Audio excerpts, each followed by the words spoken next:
there is power in our prayer. ஆமென் சொல்லுங்களேன். நிறைய பேர் ஜெபிக்கிறாங்க ஜெசிமா. எப்ப ஜெபிக்கிறாங்க? எப்போ பிரச்சனை வருதோ அப்பதான் ஜெபத்தோட ஞாபகமே வரும். தேவை உள்ளபோது ஜெபிக்கிறோம். அப்புறம் கஷ்டத்தின் ரொம்ப கண்ணீரின் பாதையில போகும்பொழுது வேற வழி இல்லாம நம்ம என்ன பண்றோம், ஆண்டவரே அப்படின்னு சொல்லி அவரை நம்ம ஜெபிக்கிறோம். People pray when they are in trouble. People pray when they need something. People pray when they are in tears. But God says prayer is necessary. ஜெபம் அவசியம். ஆமென் சொல்லுங்களேன். Prayer is not an option dear. ஜெபம் என்பது ஒரு option இல்ல.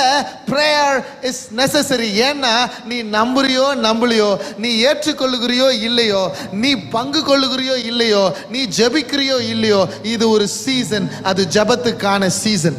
ஆமென் amen. ஹalleluya. This is a season of prayer. இங்கே வந்து சபையில வந்து நான் வாசித்த முதல் வார்த்தை prayer. ஆமென். ஆமென். ஹalleluya. கர்த்தர் உறுதி செய்தார். இந்த காலகட்டத்தில் நீங்க போன மாசத்துல போன வாரத்துல யாரோ ஒருவர் ஜெபிக்கலாம் வாங்கன்னு சொல்லியிருக்கலாம், இல்ல ஜெபிக்கலாம்னு உங்களை கூப்பிட்டுருக்கலாம். ஜெபம் என்பதை குறித்து நீங்க வாசிச்சிருக்கலாம், ஜெபத்தை குறித்து நீங்க பைபிள்ல பார்த்திருக்கலாம். ஏதோ ஒரு எண்ணம் உங்களுக்குள்ள தோணி இருக்கும் ஜெபிக்கணும்ட்டு. ஏன்னா this is a season of prayer. ஹalleluya. ஏன்னா அப்பதான் வந்தது ஜெபிக்காதவெல்லாம் ஜெபிக்க ஆரம்பிச்சான். ஆமா, ஜூம்ல பிரேயர், வீட்ல பிரேயர், மீட்டிங்ல பிரேயர், எல்லா இடத்துலயும் கூட்டம் கூடி ஜெபிச்சாங்க. ஏதோ ஒரு விதத்துல மரண பயம் இருந்ததுனால ஜெபிக்க ஆரம்பிச்சாங்க. ஆனா ஜெபிச்சாங்களா இல்லையா?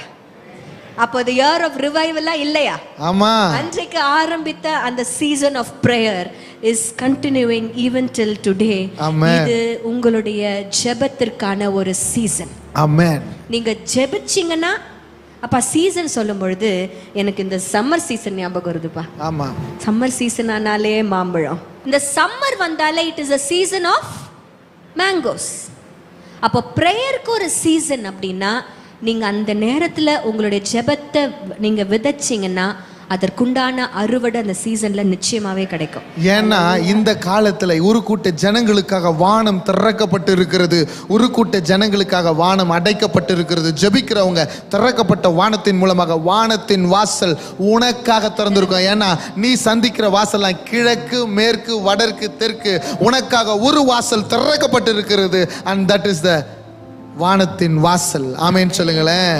ஆமென். ஹalleluya. இன்னும் அழகா சொல்லணும்னு சொன்னா prayer is a powerful weapon where powerless man possess. வல்லமை இல்லாத ஒரு மனிதன் வல்லமையாய் கொடுக்கப்பட்ட ஒரு ஆயுதம் தான் பிரேயர். இன்னும் அழகா இன்னும் சூப்பரா ஒரு இடத்துல நான் வாசிச்சேன் ஜெசிமா. ஒரு புத்தகத்துல நான் வாசிச்சேன். பயங்கரமான ஒரு விஷயத்தை நான் கற்றுக்கொண்டேன். prayer is the earthly license for heavenly interference on earth. Amen. இந்த பூலோகத்துல உனக்கு கொடுக்கப்பட்ட லைசென்ஸ் இந்த ஜெபம் பரலோகம் பூலோகத்துல வேலை செய்யறது. prayer is necessary. ஆமென் சொல்லுங்களேன். This is season of prayer. ஆமென் சொல்லுங்களேன். prayer is not an option. ஆமென் சொல்லுங்களேன். prayer is your license. ஒரு ஆமென் சொல்லுங்களேன். இன்னைக்கு உன்னுடைய ஜெபத்துல ஒரு வல்லமை உண்டு. ஆமென் சொல்லுங்களேன். கரங்களை உயர்த்தி சொல்லுங்க, என் ஜெபத்துக்கு ஒரு வல்லமை உண்டு, என் ஜெபத்துக்கு ஒரு வல்லமை உண்டு, என் ஜெபத்துக்கு ஒரு வல்லமை உண்டு. சத்தமா சொல்லியா? அம்மா சத்தமா சொல்லுங்க, பக்கத்துல பார்த்து சொல்லுங்க, உன் ஜெபத்துக்கு வல்லமை உண்டுமா? ஆமா, நீ ஜெபிச்சா சாமி கேட்பாரா? யோசிச்சு சொல்றன்ற மாதிரி சொல்றாங்க யாரும். ஆமா, சோத்திரம். நம்ம ஜெபத்தை சாமி கேட்கிறார். நாம் ஆராதிக்கிற தெய்வம் காண்கிற தெய்வம், நாம் ஆராதிக்கிற தெய்வம் கேட்கிற தெய்வம். yes, he listens to your prayer. இன்னைக்கு நான் ஊழியக்காரனா நிக்கிறேன்னா காரணம் என்னுடைய அர்ப்பணிப்பு மாத்திரம் இல்லைங்க, அதுக்கு பின்னாடி ஒரு ஜெபமே இருந்திருக்குது. ஜீவியத்திற்கு இது என்னதுமா? இது வந்து ஒரு சட்டமம். ஆமா, இதுதான் கான்ஸ்டிடியூஷனே. ஆமா, it is a law. ஆமா, we have to follow whether you like it or not. hallelujah. ஜெபம் அப்படின்றது உங்க வாழ்க்கையில இருந்துச்சுன்னா ஜெயம் அப்படிங்கிறது தானா வரும். ஆமா, ஜெயத்தை தேடி ஓடிக்கொண்டு இருக்கிறீங்க, ஜெயத்துக்காக என்னென்னமோ செய்றீங்க. நீங்க செய்ய வேண்டியது ஒண்ணே ஒண்ணுதான், ஜெபம். deal it with prayer. ஆமென். ஆமென். நம்ம ஜனங்க வந்து ஃபீல் இட் தான், டீல் இட்டே கிடையாது. ஆமா, நம்ம ஜனங்க ஏதாவது ஒரு பிரச்சனைனா ஒரு ஃபீலிங் ஆயிடுது, அவ்வளோதான். ஐயோ அவ்வளோதான், நான் கோச்சுக்கு போறேன். கோச்சுக்கோ, நீ கோச்சுக்குனா என்ன நடக்கும்? ஒன்றும் நடக்காதியா. ஜெபம் பண்ணு. Don't feel, just deal with prayer. Amen. நீ ஃபீல் பண்ணி ஒரு பிரயோஜனமும் இருக்காது. ஆமா, 2 இட்லி தான் மிச்சமாகும் வீட்டுல. சோத்திரம். டீல் பண்ணி பாரு ஜெபத்துல. ஹல்லேலூயா. மூளையால சாதிக்க முடியாததை முழங்கால்கள் சாதிக்கும். ஆமா, பணத்தால சாதிக்க முடியாததை முழங்கால்கள் சாதிக்கும். உன்னுடைய பலத்தினால சாதிக்க முடியாததை முழங்கால்கள் சாதிக்கும். அப்படிதான் எங்க அம்மா சாதிச்சாங்க என்ன ஊழியக்காரனா நிறுத்துறதுக்கு. எங்க அம்மா அழுதாங்க. நான் நல்லவனே கிடையாது. பலிபீடத்துல எங்க அம்மாக்கு நான் நன்றி சொல்றேன். அவங்களுடைய ஜெபம் தாங்க. ஒரு தாயினுடைய ஜெபத்தை ஆண்டவர் விடவே மாட்டார். அவங்களுடைய ஜெபம், அவங்க ஜெபிக்கிற ஒரு தாய். ஒவ்வொரு செவ்வாய்க்கிழமை தான் நான் பிறந்தேனா, ஒவ்வொரு செவ்வாய்க்கிழமையும் எனக்காக உபவாசித்து ஜெபிப்பாங்க. ஒரு வேளை உபவாசித்து கண்ணீரோடு கூட ஜெபித்தாங்க. அவங்க இதையும் எப்படி பதறி இருக்கும் பாருங்களேன். என்னுடைய பாக்கெட்டில் சிகரெட் பாக்கெட் இருந்திருக்கும், என்னுடைய பாக்கெட்டில் தேவையில்லாத பொருட்கள் இருந்திருக்கும், போதை வஸ்துக்கள் இருந்திருக்கும். அதெல்லாம் பார்த்து அவங்க கலங்கினாங்க, அடிச்சு பார்த்தாங்க, திட்டி பார்த்தாங்க, சொல்லி பார்த்தாங்க. நான் கேட்கவே இல்லை. அவர்கள் முடிவு பண்ணினார்கள், முழங்காலிலே நிற்பேன் என்று. கண்ணீரோடு கூட சொல்லுகிறேன், இன்றைக்கு அவர்களுடைய ஜெபத்தில் ஒரு வல்லமை இருக்குதுங்க. இன்னைக்கு நான் சொல்றேன், தாய்மார்களே, உங்களால ஒன்றும் செய்ய முடியலன்னு நீங்க நினைக்காதீங்க. தகப்பன்மார்களே, உங்களால ஒன்றும் செய்ய முடியாதுன்னு நீங்க நினைக்காதீங்க. இன்னும் நம்ம முழங்கால்களை நம்ம முடக்காம இருக்கிறோம். ஹல்லேலூயா. அவர்களுடைய ஜெபம் என்னை முழுமையான ஊழியக்காரனா இன்னைக்கு மாற்றி இருக்குது. என்னுடைய அர்ப்பணிப்பு மாத்திரம் இல்லை, அவருடைய ஜெபம் அதற்கு காரணம். அதனால தான் நான் சொல்றேன், there is power in your prayer. ஹல்லேலூயா. பைபிள்ல ஆதியாகமத்துல இருந்து வெளிப்படுத்தல் வரைக்கும் நீங்க பாத்தீங்கன்னா ஜெசிமா, ஒரு தனி மனிதனுடைய ஜெபத்திற்கு ஒரு வல்லமை இருந்ததாக நம்ம பார்க்கணும். பைபிள்ல மட்டும் இல்ல, இந்த காலகட்டத்திலையும் ஒரு தனி மனிதனுடைய ஜெபத்துல கர்த்தர் பதில் தருகிறத நாங்க பார்த்திருக்கிறோம். நிறைய சொல்ல முடியும் என்னால. ஆபிரகாம் ஒரு தடவை ஜெபிக்கிறார் ஆண்டவர் இடத்துல. எப்ப தெரியுமா? சோதோமையும் குமாராவையும் ஆண்டவர் அழிக்க வந்துட்டார். இப்போ ஒருத்தனை பார்த்தீங்கன்னா, ஒருத்தனை பிரச்சனை பண்றதுக்காக ஒருத்தர் போனாங்கன்னா, அந்த பிரச்சனை பண்ண போகும்போது குறுக்க வந்து யாராவது பேசுவீங்க? குறுக்க வந்தா பேசவே மாட்டாங்க. முதல்ல என்ன பண்ணும்? முதல்ல பிரச்சனை முக்கியம், முதல்ல வேலை முக்கியம். அங்க போய் முடிச்சிட்டு தான் வரணும். ஆனா ஆண்டவர் ஆபிரகாமோடு கூட பேசி கொண்டு இருக்கிறார். எப்பமா பேசினார்? எப்படி பேசினாரு சொல்லுங்களேன் நீங்க. ஆண்டவர் புறப்பட்டது என்னமோ சோதோம் கொமோராவை அழிக்க. அவர் நடுவுல போய் தடுக்க யாரால முடியுமா? He has decided to finish off Sodom. இவர் போறாரு, நடுவுல ஒருத்தர் வராரு. யார் அவரு? ஆபிரகாம் வந்து என்ன பண்றாரு? ஜெபிக்கிறாரு. அப்பா 45 பேர் இருந்தா விட்டு வைப்பீங்களா? 40 பேரு ஏலம் போட்டுன்னு இருக்கிறார். 35 பேரு 30 பேர் தெரியுமா தெரியாதா? அது வரைக்கும் அவன் ஜெபிக்கிற வரைக்கும் ஆண்டவர் அழிக்க செல்லவே இல்லை. ஏன்னா அவர் அவனுடைய ஜெபத்தை லிசன் பண்ணிட்டு இருந்தார். ஆமென். அவனோடு கூட பேசி கொண்டிருந்த அவனும் அவரும் பேசி கொண்டிருக்கார். ஏன்னா அவர் உண்மையான ஜெபத்திற்கு பதில் தருகிறவராக இருக்கிறார். யாபேசனுடைய ஜெபம் இன்னும் எத்தனை ஜெபம் உங்களுக்கு சொல்லலாம்? நூற்றுக்கணக்கான ஜெபம் சொல்லலாம். யாபேசின் ஜெபம், யாபேஸ் என்ன தெரியுமா? துக்கம். ஆமா, உம்முடைய கரம் என்னோடு கூட இருந்து தீமைக்கு விலக்கி தீங்கு என்னை துக்கப்படுத்தாதபடி என்னை ஆசீர்வதித்து என் எல்லைகளை. ஆமா, அவன் ஊருக்கே பேர் வச்சாங்க துக்கம்ட்டு. அவன் ஊருக்கே, அந்த ஊருக்கு என்ன பேர் வந்துச்சு? யாபேஸ் என்று வந்துச்சு. ஹல்லேலூயா. இன்றைக்கு ஜெப குறைவு உங்கள்கிட்ட காணப்பட்டுச்சுன்னா ஆண்டவர்கிட்ட கேட்க போறோம், அப்பா நான் ஜெபிக்கணும் ஆண்டவரே, ஜெப ஆவி எனக்குள்ள ஊற்றுங்க ஆண்டவரே. நான் ஜெபிக்க ஜெபிக்க கர்த்தர் அவருடைய கரங்களை திறந்து உங்களை ஆசீர்வதிக்கிறதை உங்கள் கண்கள் காணும். ஆமா ஆமா ஆமா. ஹல்லேலூயா. பால் யாங்கிச்சோடைய சர்ச் தான் பிகெஸ்ட் சர்ச் இன் ஏஷியா. அவ்வளோ வல்லமை அவங்க சர்ச்சில், பயங்கரமான நன்மைகள் நடந்து கொண்டு இருக்கிறது. 10 லட்சம் பேர் போல் அவங்க சர்ச்சுக்கு வராங்க. எப்படி இதெல்லாம் சாத்தியமாச்சு? நீங்கள் ஒரே ஒரு ஆள் தானே சர்ச் ஆரம்பிச்சிங்க, 2 பேரோட தானே ஆரம்பிச்சிங்கன்னு சொல்லி அவர் இடத்துல ரகசியம் என்ன அப்படின்னு பேட்டி எடுக்கிறதுக்காக அவர் இடத்துல கேள்விகளை கேட்டாங்களாம். அவர் சொன்னார், என்னுடைய வெற்றியின் ரகசியம் 3 தான். சத்தமா சொல்லுங்க, எத்தனை? 3. நம்பர் 1 ஜெபம். சொல்லுமா ஜெசிமா. நம்பர் 2 ஜெபம். ஆமா. நம்பர் 3 ஜெபம். நம்மால ஒருத்தர் கேட்டாங்க, சார் நல்ல திடகார்த்தமாக்குறீங்களே, உங்க வெற்றியின் ரகசியம் என்னன்னு கேட்டாங்களாம். காலையில சோறு, மத்தியானமும் சோறு, நைட்டும். நமக்கு சோறு முக்கியம்பா. சோறு முக்கியமோ இல்லையோ, சபையே ஜெபம் முக்கியமா? ஆமா, சபையே ஜெபம். ஏன்னா ஜெபம் is not an option dear, prayer is necessary. அவசியமானது. ஆமென். ஹல்லேலூயா. சரிங்க, ஜெபம் ஜெபம் ஜெபம்னு சொல்லி இருக்கீங்களே, நாங்களாம் ஜெபம் தான் பண்ணுகிறோம். ஆனா ஆண்டவராகிய கிறிஸ்துவே ஜெபத்துக்குன்னு ஒரு அழகான ஒரு வழிமுறையை கொடுத்திருக்கிறார். எப்படிமா சொல்லி இருக்கிறார் ஆண்டவர் வரும்போது? மத்தேயு எழுதின சுவிசேஷம் 5ஆம் அதிகாரத்துல ஆண்டவர் தன்னுடைய மலை பிரசங்கத்தை பேசுவதை நம்ம எல்லாரும் நீங்க படிச்சிருப்பீங்க. 5, 6, 7 3 அதிகாரமும் முழுசா பாத்தீங்கன்னா ஆண்டவருடைய மலை பிரசங்கம். அவர் திரளான ஜனங்களை கண்டு மலையின் மேல் ஏறி தம்முடைய வாயை திறந்து உபதேசித்து சொன்னதாவது அப்படின்னு ஆரம்பிக்கும் அந்த சாப்டர். அவர் பேசின வார்த்தைகள் என்ன? உபதேசம். அவர் பேசின வார்த்தைகள் என்ன? உபதேசம்னா teachings. Jesus was the best teacher. எத்தனை டீச்சர்ஸ் இருக்கீங்க? நல்லா இருப்பீங்க டீச்சர்ஸ் எல்லாம். ஆமா, ரொம்ப ரொம்ப ரொம்ப ரொம்ப ஆசீர்வதிக்கப்பட்டவர்கள் நீங்க. இந்த டீச்சர்ஸ் பாத்தீங்கன்னா ஒவ்வொரு நாளும் ஒவ்வொரு ஹெட்டிங்ல இல்ல ஒவ்வொரு டாபிக்ல நீங்க கிளாஸ் எடுப்பீங்க. அப்படிதான் ஆண்டவராக இயேசு கிறிஸ்து என்ன பண்ணாரு, ஒவ்வொரு சிலபஸ்ல ஒவ்வொரு டாபிக்ல ஒரு கிளாஸ் எடுக்க ஆரம்பிச்சார்.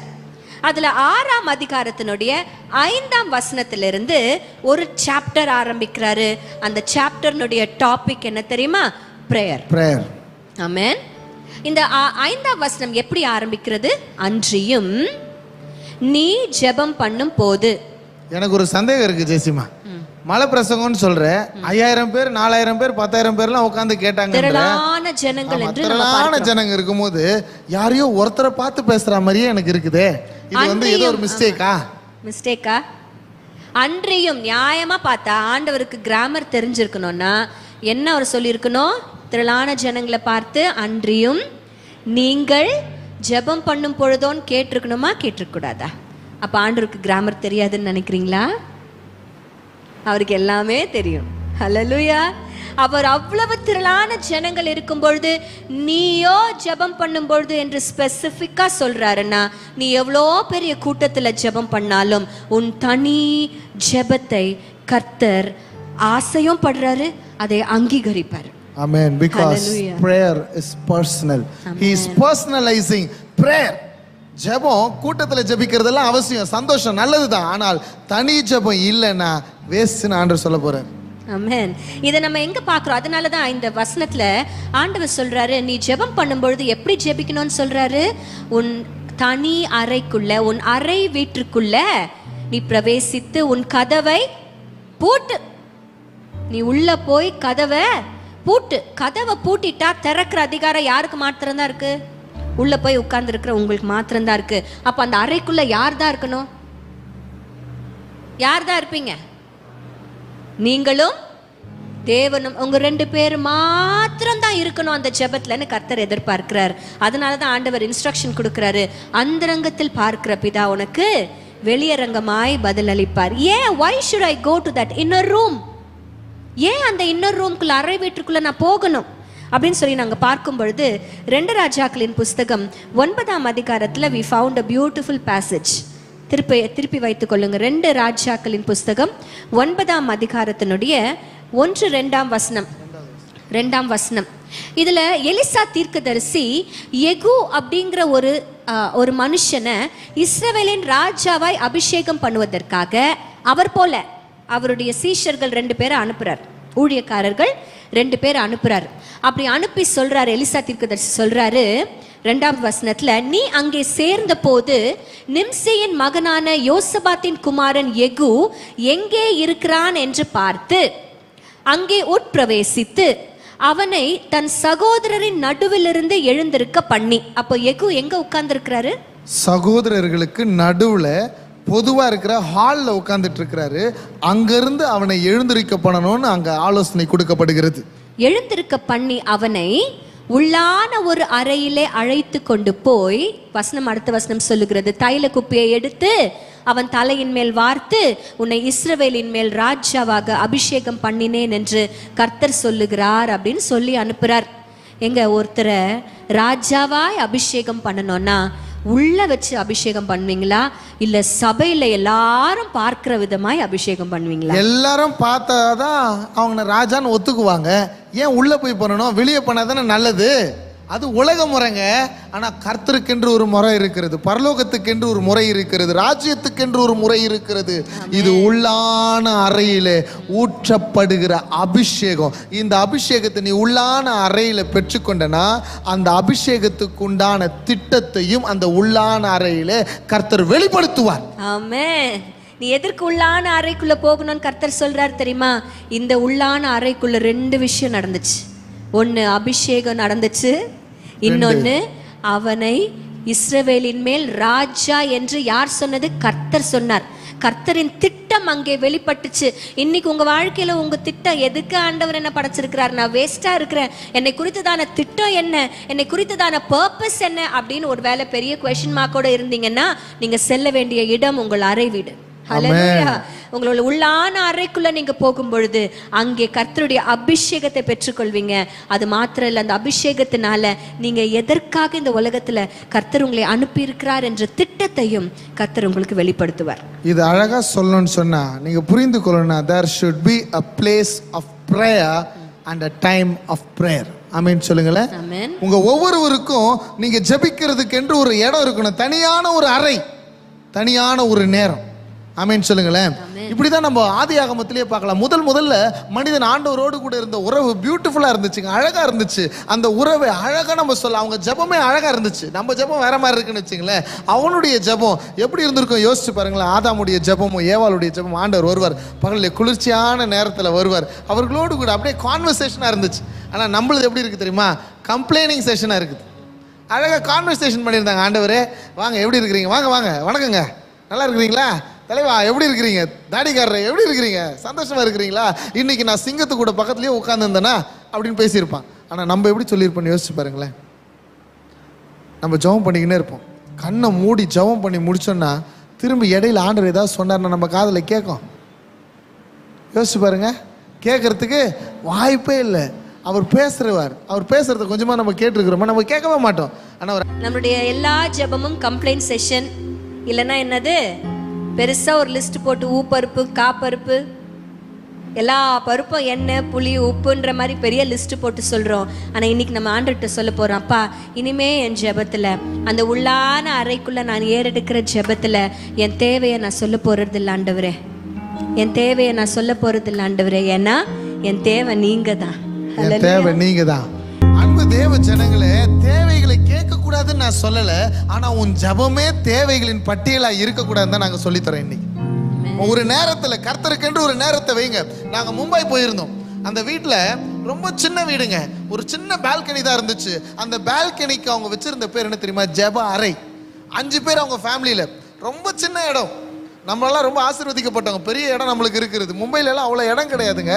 சின்ன பால்கனியில் அவங்க 5 பேர் உட்காந்து ஜெபிக்கிறாங்க எவ்ரிடே காலையில். நான் பெரிய விஷயத்தை கற்றுக்கொண்டேன். என்ன தெரியுமா? சின்ன இடமா இருந்தாலும் உண்மையாக அவங்க குடும்பமாக ஜெபித்த ஜெபத்துக்கு கர்த்தர் பதில் தந்திருக்கிறார்.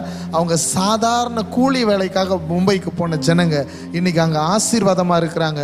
100 பேருக்கு வேலை கொடுத்து 2 கம்பெனி நடத்தி கொண்டு இருக்கிறாங்க. கர்த்தர் அவர்களை ஆசீர்வாதமாக மாற்றினார். எல்லாத்துக்கும் காரணம் என்ன தெரியுமா? அவங்க கிராமத்தில் இருந்து வந்திருந்தாலும் எளிய மக்களாக இருந்தாலும் அவங்களுக்கு தெரிஞ்சது ஒன்றே ஒன்று தான், ஜெபம். எல்லாத்தையும் ஜெபத்தில் டீல் பண்ணணும். இன்னைக்கு பிரச்சனைகளை நம்ம எப்படி இதெல்லாம் உங்க அறிவில் டீல் பண்ணிட்டு இருக்கிற, ஜெபத்துல டீல் பண்ணு. ஒரு நாள் ஜெசிமா என்கிட்ட சொன்னாங்க, மனம் உடைந்து போனேன் ஊழியத்துல, பயங்கரமான நெருக்கங்களை நாங்க சந்திச்சிருக்கோம். ஊழியத்துல பயங்கரமான ஒடுக்குதலை நாங்க பார்த்துருக்குறோம். ஊழியத்துல ரொம்பவும் எங்களை ஒடுக்கி இருந்த நாட்கள். அப்போ நான் கண்ணீரோடு கூட இருந்தேன், புலம்புனேன், ரொம்ப புலம்புனேன். அப்போ ஜெசிமா கிட்ட புலம்புனேன், பெனா கிட்ட புலம்புனேன், எல்லாருக்கிட்டையும் புலம்பிக்கிட்டே இருந்தேன். ஏன்னா என்னை சுத்தில எனக்கு நியாயமாய் நடக்க வேண்டிய எதுவுமே எனக்கு செய்யல. அப்போ நான் புலம்ப ஆரம்பிச்சிட்டேன். இப்போ ஜெசிமா அப்போதான் சொன்னாங்க, என்னங்க புலம்புறீங்க, நீங்கள் அழுது கேட்டுட்டீங்கன்னா ஆண்டவர் கொடுத்துருவார்ல, நீங்கள் ஆண்டுடைய சமூகத்தில் போய் உட்காருங்க அப்படின்னு சொன்னாங்க. ஞாபகம் இருக்காமா? என்ன சொன்னீங்க? அதை அழகாக சொல்லுங்களேன். ஏன்பா அப்படி புலம்புறீங்க? புலம்ப வேண்டிய இடத்துல போய் புலம்புங்க. எந்த மனுஷர்கிட்ட என்கிட்ட கூட புலம்பி ஒரு பிரயோஜனமும் இல்லை. உங்க உள்ளான அறைக்குள்ள போங்க, உங்க ஜெப அறைக்குள்ள போங்க, அங்க ஆண்டவர் இடத்துல உங்க பூட்டுங்க, அங்க ஆண்டவர் இடத்துல உங்க புலம்பல எல்லாம் சொல்லுங்க. நீங்க அழுதீங்கன்னா அவர் சும்மா இருக்க மாட்டாருப்பா, கொடுத்துருவாருப்பா அப்படின்னு சொல்லி நான் சொன்னேன். நிச்சயமாகவே அந்த உள்ளான அறைக்குள்ள நீங்களும் கர்த்தரும் ஒரு நேரத்துல ஒரு இடத்துலன்னு வரும் பொழுது அங்கே அபிஷேகத்தினால கர்த்தர் உங்களை நிரப்புவார்.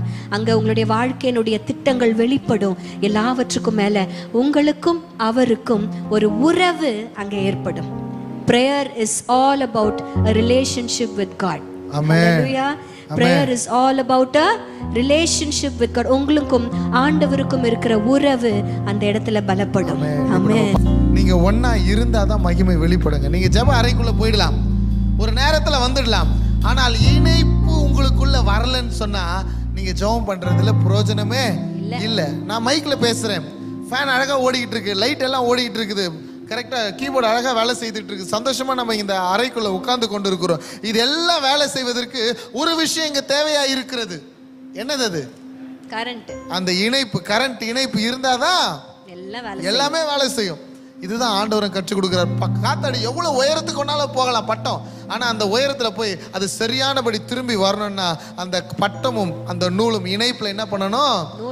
நூல் இருக்கணும். அந்த இணைப்பு இருந்தாதான் மகிமை வெளிப்படுங்க. இன்னைக்கு ஜெப அறையில நம்ம இருக்கிறோம், ஆனா நம்ம ஜெப நேரத்துல தான் நமக்கு நிறைய விஷயம் ஞாபகம் வரும். நைட்டுக்கு தக்காளி சட்னி அவுச்ச முட்டை செய்யலாமா? ஜெப அறையில இருக்கும் போது தான் நமக்கு ஞாபகம் வரும். ஐயோ, அவருக்கு இந்த வார்த்தை சொல்லிட்டு அவங்களுக்கு முடிஞ்ச உடனே நம்ம இந்த SMS அனுப்பணும். ஜெப நான் கரெக்டா நீங்க யோசிச்சு பாருங்க, உங்க ஜெப அறையில தான் உங்களுக்கு இதெல்லாம் ஞாபகம் வரும். ஆமா, அடுத்த எக்ஸாம்க்கு எப்படி நம்ம படிக்க போறோம், இதெல்லாம் ஐடியாஸ் எல்லாம் எங்க தான் வரும்? ஜெப அறையில தான் வரும். இப்படி பண்றது ஜெபம் இல்லை. நீ கர்த்தரோட இணைந்து இருக்கணும். உலகத்தை விட்டு டிட்டாச் பண்ணி கர்த்தரோட கூட அட்டாச் ஆகணும். உலகத்தை விட்டு உன்னை வெட்டிக்கணும். உலக காரியங்கள் சிந்தனையில இருக்கக்கூடாது. அதை டிட்டாச் பண்ணி கர்த்தரோடு கூட அந்த இணைப்பு உருவாகணும். ஆண்டவரோடு கூட சூப்பரா அந்த இணைப்பு இருந்துச்சுமா சீஷர்களுக்கு. ஆண்டவர் இருந்தப்போ பியூட்டிஃபுல்லா இருந்தாங்க. ஆமா, சீஷர்கள் வந்து ரொம்ப கொடுத்து வச்சவங்க. ஏன்னா ஜீசஸ கூடவே இருந்தாங்க. நம்ம இப்போ எங்க நம்ம ஜெபத்துல எங்க இணையறோம்? ஆண்டவரோட கூட தானே இணையறோம்.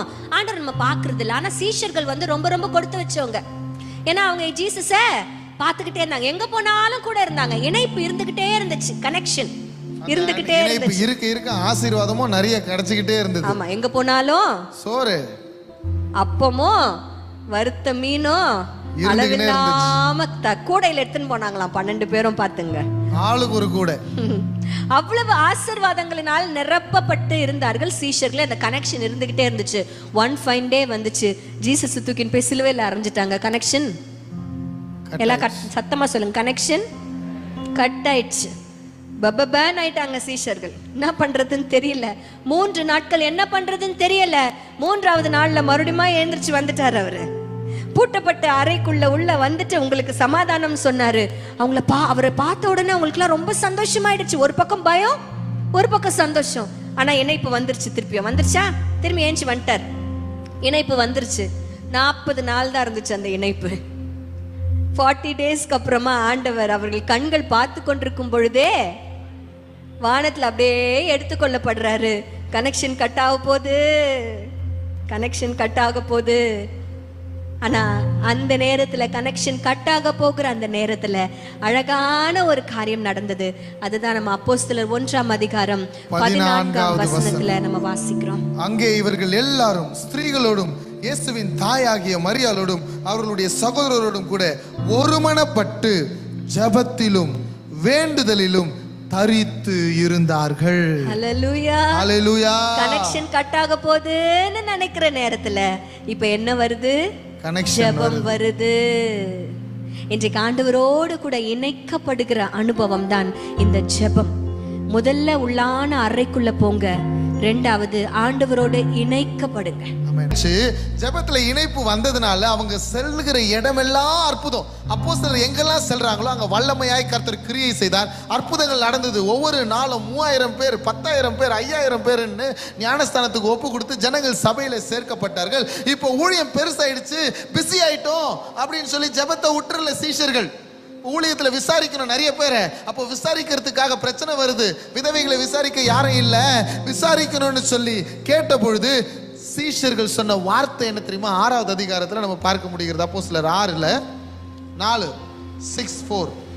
6ஆம் அதிகாரத்தினுடைய 4ஆம் வசனம், நாங்களோ ஜெபம் பண்ணுவதிலும் தேவ வசனத்தை போதிக்கிற ஊழியத்திலும் இடைவிடாமல் தரித்திருப்போம் என்றார். பிஸி ஆனதுக்கு அப்புறம் அவன் சொல்ற வார்த்தை என்ன தெரியுமா? அது வரைக்கும் தரித்து நின்றான். இப்போ ஊழியம் பிஸி ஆனதுக்கு அப்புறம் இப்போ என்ன தெரியுமா செய்றாங்க? இடைவிடாமல், கேப்பே இல்லாம, அந்த இணைப்பு இல்லாம, அந்த இணைப்பு கட்டாகாம நான் இருப்பேன்னு சொல்றாங்க.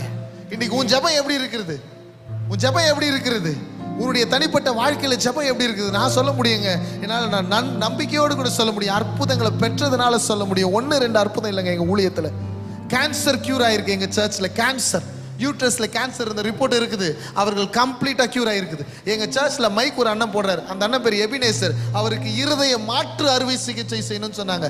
சேஞ்சிங் தி ஹார்ட், மாற்று. யாராவது மூளைச்சரிவில் செத்து போயிட்டாங்கன்னா அவருடைய இருதயத்தை எடுத்து வேற இருதயத்தை வைக்கணும்னு சொல்லி ஹாஸ்பிட்டல் எழுதி இருக்கிறாங்க. 8 வருஷம் ஆகுது. நாங்க தான் ஜெபிச்சோம். 3 மாசம் தான் உயிரோட இருப்பாருன்னு சொன்னாங்க. எழுதி வச்சிருக்கிறாங்க. இன்னைக்கு 8 வருஷம் முடிஞ்சிச்சு. உசுரோட இருக்கிறான் என் மனுஷன் எங்க சர்ச்சில். உசுரோட இருக்கிறான். இன்னும் எத்தனை சொல்ல முடியும்? இப்போ போன மாசம் சொல்ல முடியும். நெய்வேலிக்கு போனோம். போன்ல தாங்க ஜெபம் பண்ணோம். போன்ல அவங்களால வர முடியல. 8 வருஷம் பிள்ளை இல்லாத ஒரு சகோதரி அவர்கள் கருத்தரித்திருக்கிறார்கள் என்று இப்போ ஃபோன் பண்ணி எங்களுக்கு சொன்னாங்க. நேரா வந்து சொன்னாங்க, நாங்கள் திரும்பி அந்த கிராமத்துக்கு ஊழியத்துக்கு போகும்போது அற்புதங்களை செய்கிற தெய்வம் இன்னும் செய்து கொண்டு தான் இருக்கிறார். இன்னும் அந்த இணைப்புல நம்ம இணையாம இருக்கிறோமா? யோசிச்சுப்பார். நீ ஜெபிக்கிற, ஆனா அவரோடு கூட உன் ஆவி கனெக்ட் ஆச்சுன்னா மகா பரிசுத்த ஸ்தலத்துல தெய்வத்தோடு கூட பேசுகிற அந்த உறவு உனக்கு இருக்கணும். மோசேயோடு கூட சிநேகிதன் இடத்துல பேசுவது போல ஆண்டவர் பேசினார். ஆபிரகாம் இடத்துல சொன்னார், என் சிநேகிதனுக்கு மறைப்பேனோ? நான் நடக்கிறது ஏதாவது மறைப்பனாடா உனக்குன்னு சொல்றாரியா? இன்னைக்கு நமக்கு நம்ம வாழ்க்கையில் என்ன நடக்குதுன்னு தெரியல. ஏன்? ஜெபம் இல்ல. ஜெபம் இல்ல. சரிங்க, நாங்க எப்படிங்க வாழ்க்கை நடக்கிறது? நாங்க வேலைக்கு போக கூடாதா? நாங்க வந்து படிக்க கூடாதா? நாங்க சர்ச்சுக்கு வரக்கூடாதா? எப்படி எல்லா நேரத்தையும் ஜெபத்திலேயே இணைப்புலயே இருக்க முடியும்? இந்த கேள்விக்கு எப்படிமா பதில் சொல்றது? உள்ளான அறைக்குள்ள போவீங்க, ஆண்டவரோட இணைந்து ஜெபிப்பீங்க. ஜெப அறையிலேயேவா ஒரு நாள் ஃபுல்லா இருந்துட முடியும்? அது எப்படி இருக்க முடியும்? பிராக்டிகலா யோசிச்சு பார்க்கணும். எழுந்திருச்சு வேலைக்கு போகணுமா, போக கூடாதா? கண்டிப்பா போகணுமே. அப்போ இது பார்க்கும்போது தான் சும்மா யோசிச்சு பார்த்தோம். உள்ளான அறைக்குள்ள போகணும், ஆண்டவரோடு இணைக்கப்படணும். இப்போ உள்ளான அறையிலேருந்து வெளியில போய் கிச்சன்ல போய் வேலை செய்யணும். ஆமாவா? போகும்போது இணைப்ப கட் பண்ணாம எடுத்துக்கினே போங்க வெளியில. ஆமென். ஹல்லேலூயா. சாம்பார் நீ வைக்கிற சாம்பார்ல நல்லா இருக்கும். இல்லனா மேலோட்ட எடுத்தா ரசம், அதுக்கு ஒரு பேர் சொல்றாங்க, அது பருப்பு ரசம் சார். நடுவுல எடுத்தா அது வந்து சாம்பார், கரெக்டான சாம்பார். கீழே எழுத்துனாங்கன்னா அது வந்து கூட்டம், அதுக்கு பேர் 3 in 1. இதுக்கு வைக்க தெரியல. இது வைக்க தெரியாம வச்சுட்டு இது சொல்லுது, நீ வச்ச ரசம் கூட விஷமா இருக்கிறது நல்லா இருக்கும். சோத்ரம். ஆமென் சொல்லுங்களேன். எங்கே போனாலும், நீங்கள் எங்கே போனாலும் அந்த இணைப்பை உங்களோடு கூட எடுத்து செல்லுங்கள். ஆமென். ஹல்லேலூயா. அதுதான் பிரியாமல் இருக்கிற ஒரு அனுபவம். ஆமென். இணைக்கப்படுவது பெருசல்ல, அந்த இணைப்பு பிரியாம இருக்கணுங்கிறது தான் அவசியமானது. இன்றைக்கு do that, start doing that in prayer. இன்னைக்கு நீங்க நிறைய முறை ஜெபிக்கிறவங்க தான், நாங்க இல்லைன்னு சொல்லல. But we want to encourage you today to follow this pattern. ஆமென். நிச்சயமாகவே கர்த்தர் பெரிய காரியங்களை செய்வதை உங்க வாழ்க்கையில நீங்க பார்ப்பீங்க. ஆண்டவர் நம்மோடு கூட இருக்கணும்னு சொல்லி அவரே ஜெபம் பண்ணாருங்க. யோவான் 17வது அதிகாரம் முழுவதுமாக இயேசு கிறிஸ்துவின் ஜெபமாக காணப்படுகிறது. ஜீசஸ் கிரைஸ்ட் இந்த உலகத்துல வாழ்ந்த போது தகப்பனிடத்திலே ஜெபிக்கிறார். அந்த 11வது அதிகாரத்துல 17வது அதிகாரத்துல முதல் வசனத்தை ஜெபம் பண்ண ஆரம்பிக்கிறாரு. 10வது வசனத்துல தன் சீஷர்கள் ஒன்றாய் இருக்கணும்னு ஜெபிக்கிறாரு. 20வது வசனத்துல தன் சீஷரிடத்துல கேள்விப்பட்ட நமக்காக ஆண்டவர் ஜெபிக்கிறார். வாசிங்க 20-21. அவர்கள் எல்லாரும் ஒன்றாய் இருக்கவும், பிதாவே நீர் என்னை அனுப்பினதை உலகம் விசுவாசிக்கிறதற்காக நீர் என்னிலேயும் நான் உம்மிலேயும் இருக்கிறது போல அவர்கள் எல்லாரும் நம்மில் ஒன்றாய் இருக்கவும் வேண்டிக் கொள்ளுகிறேன். அவர்கள் எல்லாரும் நம்மில் ஒன்றாய் இருக்கவும் வேண்டிக் கொள்ளுகிறேன் என்று இயேசு கிறிஸ்துவே ஜெபம் பண்ணியிருக்கிறார். நம்ம எல்லாரும் கர்த்தருக்குள்ள ஒன்றாய் இருக்கணும். one accord.